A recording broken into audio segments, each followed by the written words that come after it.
Waalaikumsalam warahmatullahi wabarakatuh. Waalaikumsalam warahmatullahi wabarakatuh. Alhamdulillah, sholatu wassalamu ala rasulillah wa ala alihi wa sahbihi wa man walah. Asyhadu an la ilaha illallah wahdahu la syarikalah wa asyhadu anna Muhammadan abduhu wa rasuluh la nabiyya ba'dah. Alhamdulillah, hari ini kita bisa kembali mengadakan Zoom meeting untuk kegiatan praktikum Java 1 kelas A pertemuan kedua ya hari ini ya. Karena kita di pekan kemarin tanggal merah, kemudian saya tadi pas jam 1 masih ada kesibukan, sehingga baru kita bisa laksanakan jam 2:20 ini. Baik, kita lanjutkan pembahasan dari modul yang sudah saya bagikan di grup kemarin ya.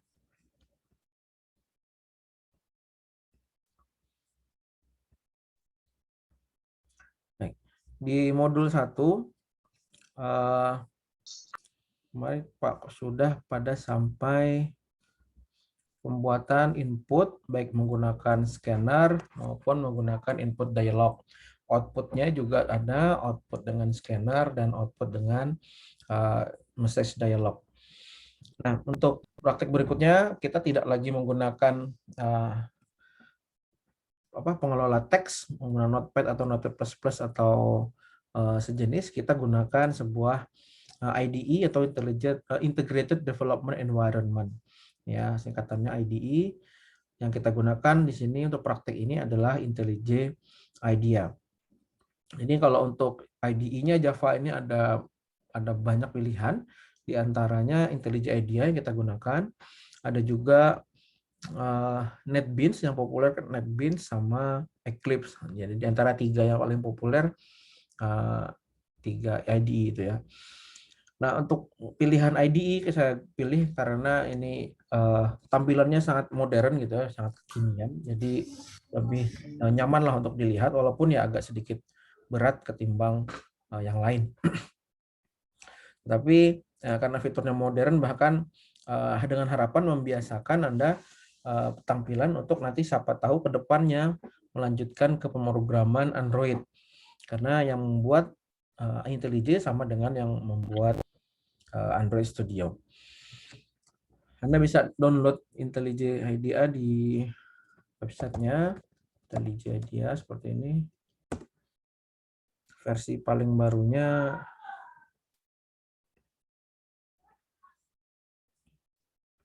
untuk Windows ya, versi 2021.1.2. Oke. Nah, di sini Anda bisa lihat kita pakai yang Community Edition aja, yang gratisan, tapi fiturnya cukup untuk keperluan kita gitu ya. Kalau kayak profiling dan JavaScript ini kan kita belum sentuh juga, jadi belum begitu perlu lah gitu, nggak apa-apa.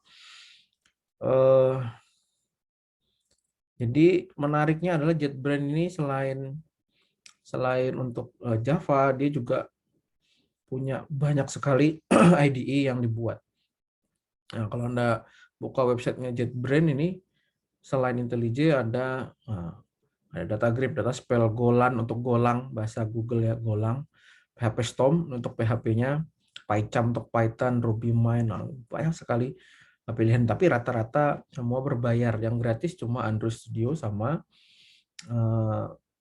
tadi IntelliJ IDEA. Oke, kalau sudah di-download, sudah di-install, kurang lebih tampilannya seperti ini.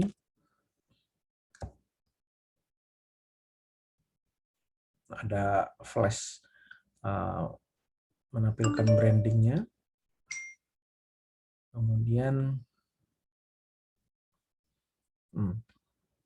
nah, kalau pertama kali menjalankan IntelliJ, kalau belum punya project, dia nggak langsung buka project, nanti larinya ke sini harusnya. Nah, harinya ke halaman seperti ini. Di sini ada pilihan project, customize untuk temanya. Anda bisa gunakan tema yang mana. Kalau sekarang kan lagi populernya yang gelap gitu. Misalkan mau pakai yang gelap, ada Darkula. Atau mau yang high contrast, yang benar-benar kontras kayak komputer zaman bahari ya. Nah, kalau mau pakai yang gelap seperti ini biasanya. Kalau saya biasanya lebih suka yang gelap supaya matanya nggak cepat lelah gitu. Tapi kalau untuk ngajar kayaknya nggak cocok gelap, kasihan kalau nggak kelihatan. Fontnya juga kalau misalkan perlu besar ya bisa digedein seperti ini. Sesuaikan dengan keperluannya aja. Plugin ini pluginnya bisa diinstal di IntelliJ. Kita belum pegang ini. Menarik, ini ada Flutter, ada Rust, ada aplikasi-aplikasi yang bagus ya. Nah, di sini Learn IntelliJ IDEA ini juga bisa Anda pakai untuk belajar step by step mengenal Java dan IntelliJ. Jadi kalau Anda ikuti Start Learning di sini, Anda akan banyak belajar tentang Java. Tapi itu tadi modalnya adalah bisa bahasa Inggris ya.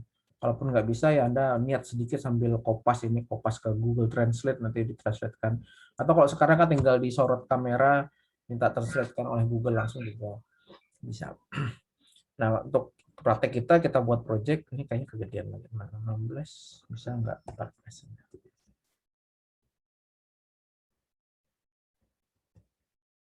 Oke, nah, project, kita buat project baru. Nah, Anda bisa lihat sini sudah saya buat project untuk kelas yang lain. Nah, ketika new project, kita disuruh milih Java-nya mau versi yang berapa. Kalau dari bawaannya si IntelliJ sudah ada. Kalau misalkan Anda mau pakai versi Java tertentu, ya Anda tinggal download atau add JDK-nya. Kemudian ada Maven sama Gradle. Ini fungsinya adalah untuk dependency manager. Dependency manager ini nanti terkait library apa yang mau kita pakai. Tapi kita belum pakai keduanya, kita mau pakai yang standar dulu aja. Kalau Java FX ini Java yang versi visual yang bagus banget, bisa jalan di mana aja, tapi entah kenapa kurang populer. Android, Kotlin, dan seterusnya. Kita pilih Java, kemudian nggak usah pakai library apa-apa, kita bisa langsung next. Oh sorry, ini temanya ya. Saya ulang, jangan gelap. Oke, project, new project, next. Kemudian ini dia mau pakai template kah? Kita nggak pakai template, kita next saja. Kemudian kasih nama projectnya. Supaya konsisten, saya kasih nama seperti ini. Nah, nggak usah mengikuti pola seperti ini, nggak apa-apa. Ini saya ikuti, cuma saya buat seperti itu supaya saya mudah dalam mengelola praktikum nanti di semester berikutnya. Ya, kalau Anda mau ganti silakan. Java 1 kelas A.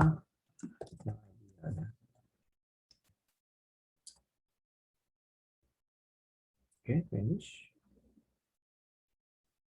Nah, bedanya antara Anda membuat dengan Notepad dan yang menggunakan IDE, kalau IDE dia dibuatkan strukturnya sudah di sini, keperluan project nanti. Java-nya juga dia jelaskan Java-nya isinya apa aja nih, di sini ada. Ya.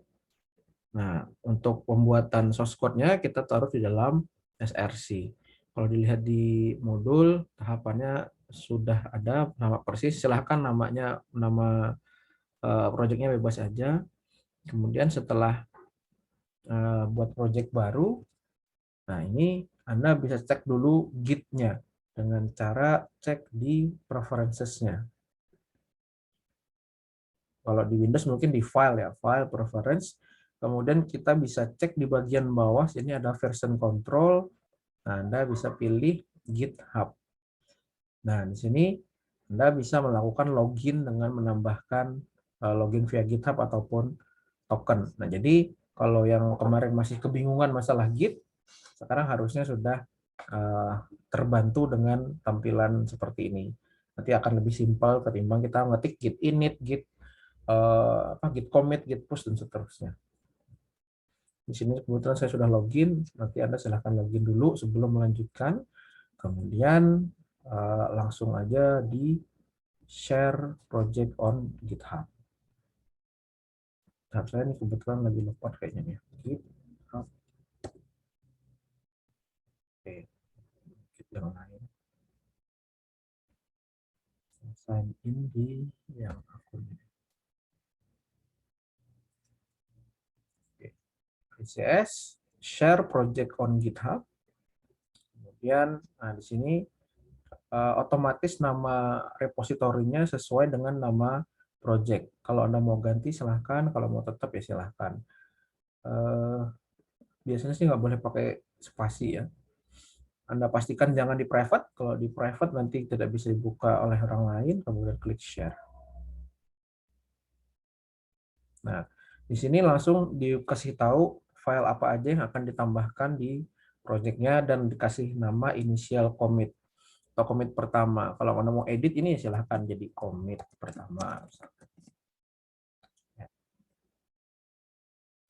Nah, di sini dia proses push ke GitHub. Jadi pada saat ke share project on GitHub pastikan sedang terhubung ke internet gitu ya. Jadi dia bisa langsung masuk atau di push ke online gitu. Nah, ini update 14 detik yang lalu ada project kita yang sudah barusan kita buat. Nah, untuk membuat file baru atau kelas baru, kita bisa klik di SRC, kemudian New Java Class di situ. New, klik kanan, New Java Class. Oke. Nah, di sini ada pilihan apakah mau bikin kelas, interface, enum, ataupun annotation. Kita buat kelas dulu, kita buat main atau kelas yang utama akan jalan ketika projectnya dijalankan. Nah, di sini dia tanyakan apakah filenya mau ditambahkan ke dalam Git? Ya, tentunya kita mau tambahkan ke dalam Git. Nah, kemudian Anda lihat di sini warna filenya adalah hijau. main.java-nya berwarna hijau karena ini dianggap sebagai sebuah file baru. Nah, kita bisa tuliskan apa yang sudah dipelajari atau sudah kita tulis di pertemuan sebelumnya. Itu ada public static void main dulu. Kita biasa kemarin tulis public static gitu ya. Nah, tapi kalau pakai IDE kita nggak perlu lagi menuliskan, cukup dengan PSVM, kemudian enter ataupun tab, dia akan langsung menuliskan ininya ya, tuliskan public static void main-nya. Oke, jadi jauh lebih ringkas. Kemudian kita bisa tuliskan string nama depan. Nih, misalkan kalau saya terjadi kesalahan tulis seperti ini, typo, dia akan kasih tahu. Nah, ini string ini apa tadi ya? Cannot resolve string, karena kan harusnya string. Jadi dengan ID kita akan diberi petunjuk kalau ada kesalahan secara sintak ya.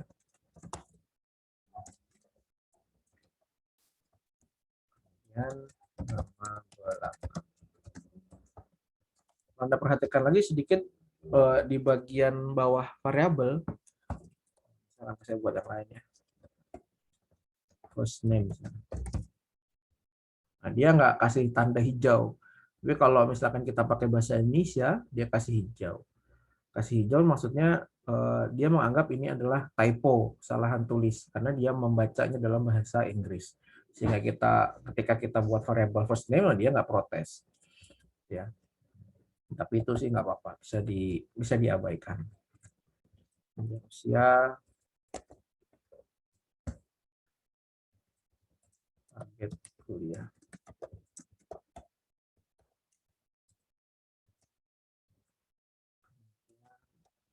PK.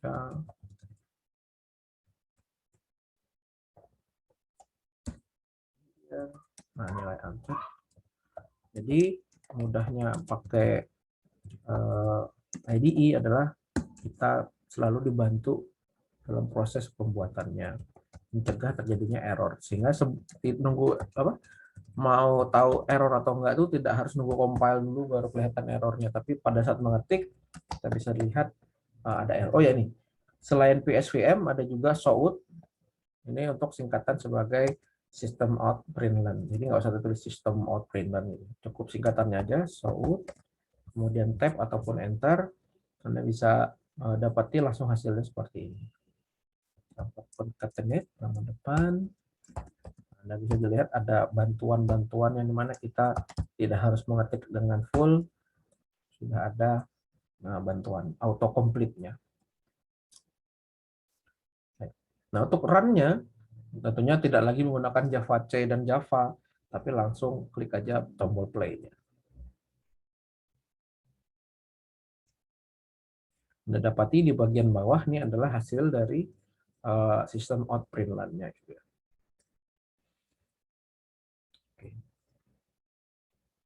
Nah, sudah ada. Nah, kalau sudah selesai, kita bisa kasih commit dulu dengan bisa pakai git di sini commit atau sesuaikan shortcutnya dengan kalau di Windows.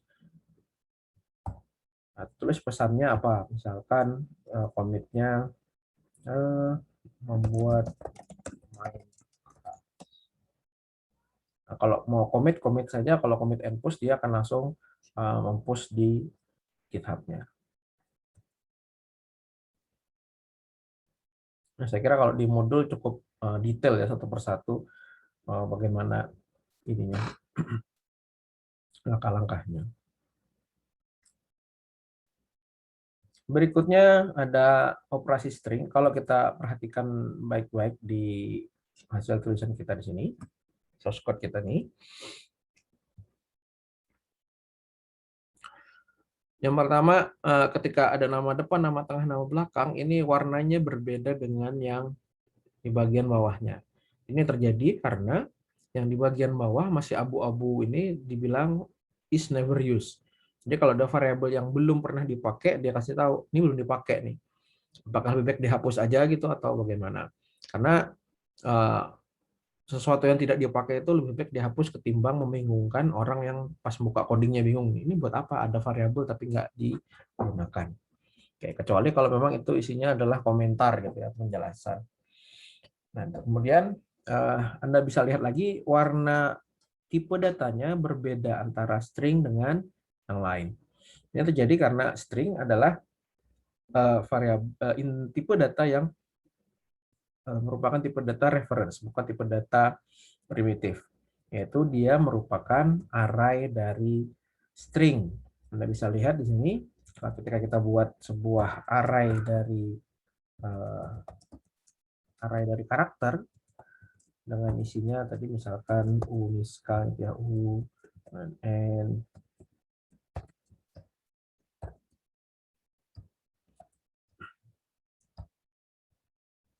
Nah, jadi array dari char seperti ini sama saja dengan string seperti ini.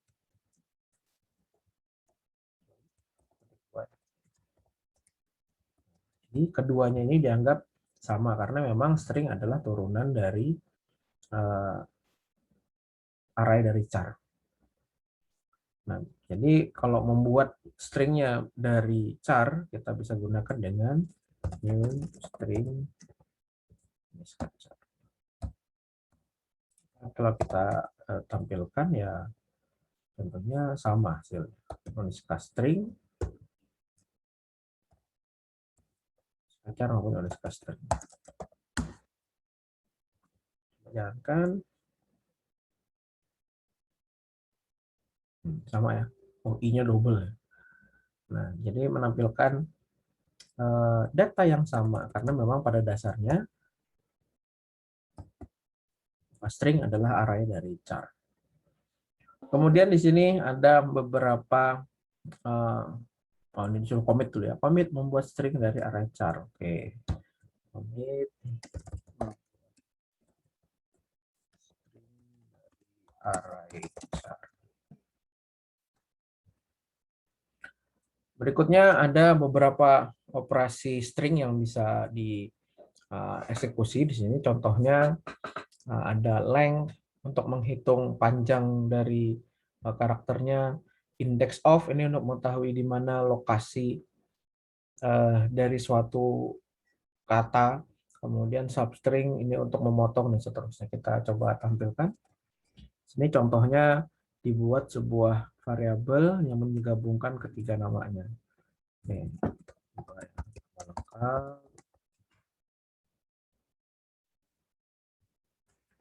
Adalah nama depan tambah, nah di situ supaya ada spasinya kita beri spasi sendiri seperti ini, nama tengah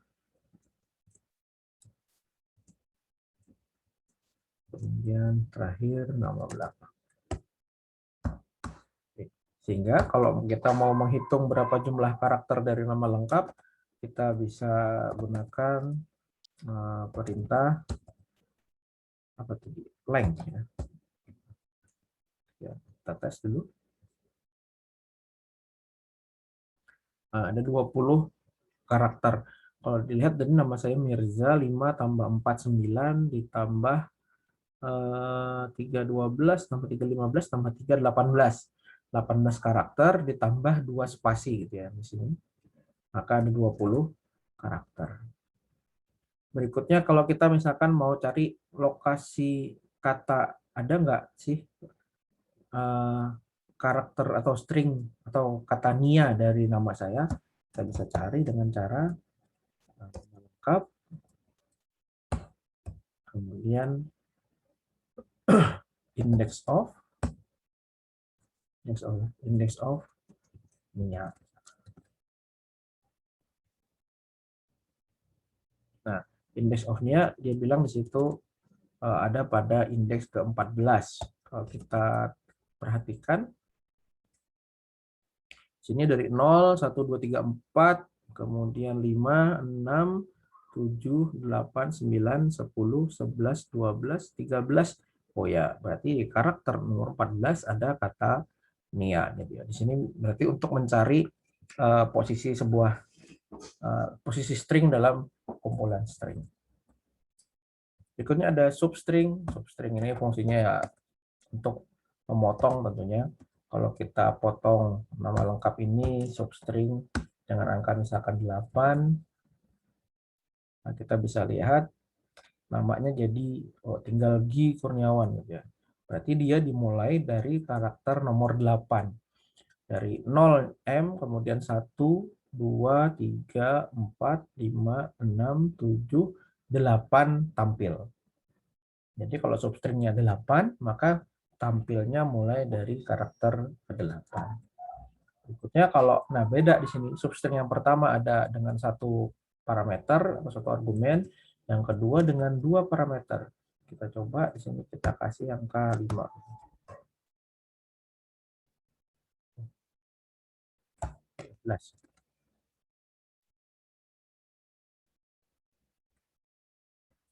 Nah, Anda bisa lihat di sini tadi kan dimulai dari 8, kemudian 9, 10, 11, 12.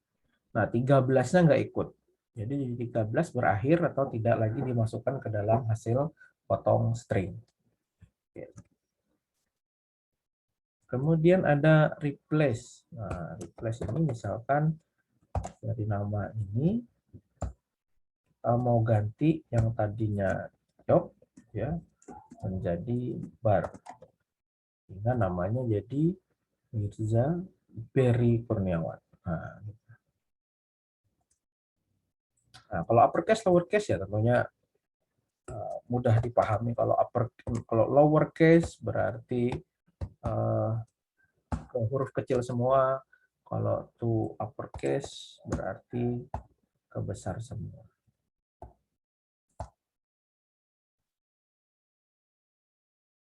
Kurang. Nah, di sini lihat ada kurang-kurung awal dikasih merah gitu.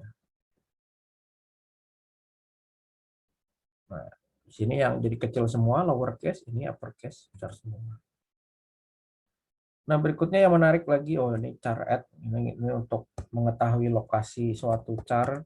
Misalkan tadi nama lengkap, kalau kita lihat char add 8, kita ketahui tadi sudah bahwa 8 ini adalah Y ya, harusnya. Oh, G. Oh ya, 8G ya, dimulai dari 8 yang di sini tadi. Nah, yang menarik di sini adalah dari string yang panjang yang kita punya, misalkan sebuah string deret yang panjang, misalkan beberapa ratus karakter, kita bisa pecah-pecah string tersebut menggunakan dalam bentuk array. Ya, dalam hal ini misalkan kalau nama tadi saya punya nama ada 3 kata dipisah oleh spasi. Sehingga kalau misalkan saya mau mecahnya menjadi array, maka saya bisa gunakan perintah split di sini. Misalkan saya mau buat nama array sama dengan, nah, kita kasih kotak menandakan array. Ini adalah nama lengkap, split, kemudian regexnya atau pemisahnya. Pemisahnya adalah spasi, sehingga ketika kita tampilkan isi dari nama array ini, string.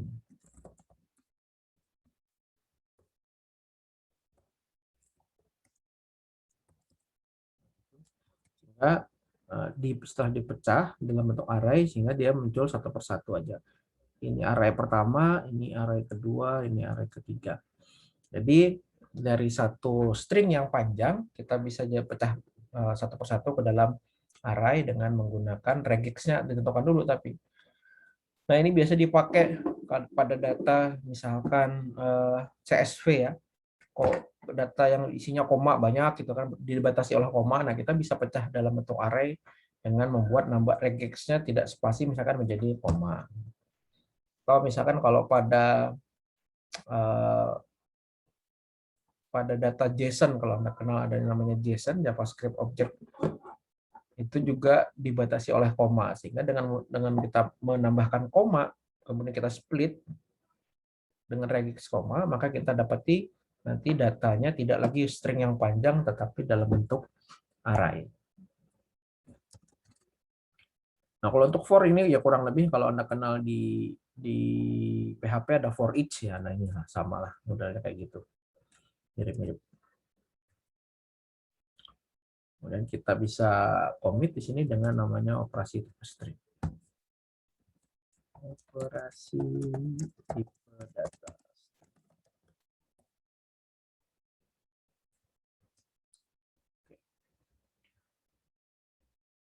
Nah, ini git push kalau belum di push ya. Nah, itu sebenarnya sampai situ tadi adalah harusnya selesai pada pertemuan pertama. Memang karena saya rancang agak banyak karena durasinya kan harusnya 3 jam gitu ya. 3 jam saya kira kalau mandiri mengerjakan semua tadi ya cukup lah. Nah, kemudian di modul 2 di sini kita mulai bersentuhan dengan OOP-nya atau PBO-nya. Saya yakin Anda kan sudah semester 4 ini kan sambil mata kuliah PBO juga ya. Saya kira pasti sama lah modelnya. Cuma mungkin IDE-nya beda. Mungkin dosennya ngajar pakai NetBeans atau pakai yang lain. Ya, sebenarnya sama. Anda bisa lihat di sini konsepnya saya buat sebuah package, kemudian saya buat sebuah kelas mahasiswa dengan tipe datanya adalah string atau atributnya adalah string, kemudian string, terakhir date. Sini saya buat tanggal. Tapi untuk tanggal nih harus diimpor dulu karena dia bukan merupakan tipe data bawaan gitu ya. Harus diimpor dulu untuk mengenalkan tipe data date ini pada sebuah kelas. Nah, step by step-nya sama lah, ini buat objek, kemudian diisi nilainya. Karena kita masih buatnya public, tidak tanpa identifier, kita bisa langsung kasih nilai atributnya dengan seperti ini. Kemudian, nah untuk tanggal memang agak sedikit ribetnya. Kalau di sini saya contohkan bagaimana mengelola tanggal. Jadi kalau kita nyimpan data tanggal, itu trik paling mudah sih sebenarnya simpan dalam bentuk string. Karena kan formatnya selalu sama, DD, MM, YYYY gitu ya. Sebenarnya bisa, misalkan kita buat sebuah data tanggal lahir, misalkan, atau tanggal bayar, atau tanggal yang lain. Kita selalu bisa gunakan string dengan format ya yang kita sepakati aja, misalkan tanggal, bulan, tahun, sesuai format Indonesia. Tetapi kita kehilangan banyak fitur dari tanggal kalau kita hanya menggunakan string. Yang pertama, kita tidak bisa memvalidasi betul nggak inputan tanggalnya. Siapa tahu nanti ada user yang iseng menginput tanggal 30 Februari 2021. Kan nggak ada 30 Februari. Atau misalkan 31 April. 31 April, kan nggak ada tanggalnya. Atau misalkan nanti ada bulan 13, itu kan tambah ngaco. Nah, jadi kalau kita menggunakan tipe data string, kita kemungkinan kehilangan hal-hal fitur yang itu gitu ya, validasi tanggal. Kemudian kita juga kehilangan fitur untuk melakukan perhitungan antar hari, antar waktu. Misalkan kita mau menghitung berapa usia dengan menginput tanggal lahir, kalau tipe datanya date, kita bisa langsung hitung berapa usianya. Atau kita bisa hitung selisih hari dari satu tanggal ke tanggal lain. Nah, itu semua hanya bisa dilakukan kalau tipe data yang kita gunakan adalah date. Kalau string, kita harus pecah sendiri manual satu persatu. Kemudian belum lagi kalau misalkan inputan usernya salah. Sini saya sudah contohkan bagaimana menggunakan tanggal. Nah, bisa lihat agak sedikit ribet karena kita harus buat dulu polanya. Pola yang mau kita pakai, misalkan di sini adalah DD, MM, YY. Kenapa M-nya besar? Karena kalau M kecil itu fungsinya untuk menit. Karena menit kan ada menit sama second, MS, M kecil, S kecil. Tapi kalau untuk month atau bulan, kita gunakan M besar. Oke. Kemudian kita buat formatnya ini ke dalam sebuah objek. Simple date format untuk memformat tanggalnya. Sehingga kemudian ketika ada inputan tanggal, kita bisa gunakan objeknya tadi, kemudian kita parsing hingga menghasilkan tanggal lahir sesuai yang kita input dalam string ini. Nanti kalau misalkan terjadi kesalahan input tanggal, misalkan tadi masuk bulan 13, nanti dia akan ditangkap oleh parse exception ini. Kita bisa validasi, misalkan kalau terjadi parse exception, pesan apa yang mau ditampilkan. Ya. Oke. Kemudian di sini ada metode berikutnya, ada buat tampilkan atribut. Ini cuma menampilkan aja. Tapi yang menarik di sini ada bagaimana kita menghitung usia. Saya coba buatkan contoh untuk menghitung usia. Ini saya yakin Anda ketemu sistem mana aja atau buat proyek apa aja biasanya kepake hitung usia nih. Agak panjang karena memang kalau kita cuma hitung selisih tahun itu kemungkinan errornya tinggi. Misalkan Anda lahir tahun 2000, kemudian sekarang 2021. Misalkan kita bisa, mudah Pak, tinggal dikurangi aja tahunnya, dikurangi tanggal lahir kan. 2021 kurang 2020, maka umurnya pasti 21 tahun. Tapi kan nggak gitu. Kalau sekarang bulan Juni, maka yang lahir bulan Juli itu belum umur 21. Juli, Agustus, September, dan sampai Desember kan belum berumur 21. Maka selain kita hitung selisih tahun, kita hitung juga selisih bulannya. Oke lah, kita sudah dapat selisih bulannya misalkan. Tetapi pada hari ini, tanggal 2 Juni misalkan, tidak semua orang yang lahir bulan Juni hari ini sudah 21 tahun kan. Hanya yang lahir di tanggal 1 dan tanggal 2. Maka kita juga harus hitung tanggalnya. Kalau tanggalnya masih lebih kecil dari selisih yang mau dihitung, maka kita tidak bisa hitung sebagai 1 tahun. Makanya di sini prosesnya agak panjang, dari ambil tanggal lahirnya, kemudian ambil selisih tahun, kemudian selisih ini bulannya. Kalau terjadi selisih dengan lebih kecil dari bulan targetnya, maka dikurangi, dan seterusnya sampai di sini dihitung hari ininya. Tanggal lahirnya sama nggak? Kalau sama atau lebih kecil, maka bisa dihitung sebagai selisih tahun. Kalau enggak, kan enggak. Nanti hasilnya di sini adalah menghitung usia. Nah, baik. Nah, untuk praktikum pertemuan kedua ini, saya kira Anda cukup kerjakan sampai sini lah, sampai halaman 19 ini ya, nggak usah sampai konstruktor. Cukup sampai sini, cukup agak banyak juga sebenarnya. Nah, jadi nanti harapannya di akhir pertemuan kita punya minimal tadi ada dua repositori.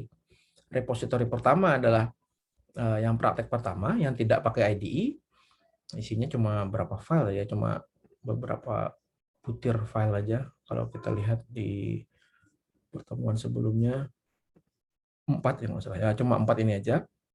Kemudian repositori berikutnya yang menggunakan IDE yang Anda kerjakan nanti di sampai halaman 19 ya. Oke.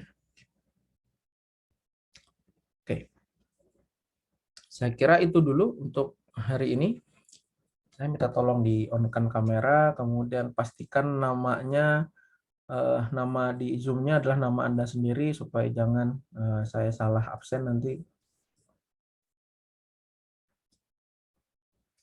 Yang belum bersisir dulu. Yang belum gosok gigi, mungkin gosok gigi dulu. Oh, masih ada bekas bumbu habangnya kena di giginya. Oke. Baik, saya screenshot. Sebentar. 3, 2, 1. Kemudian panjang banget. 3, 2, 1. Nah, tadi.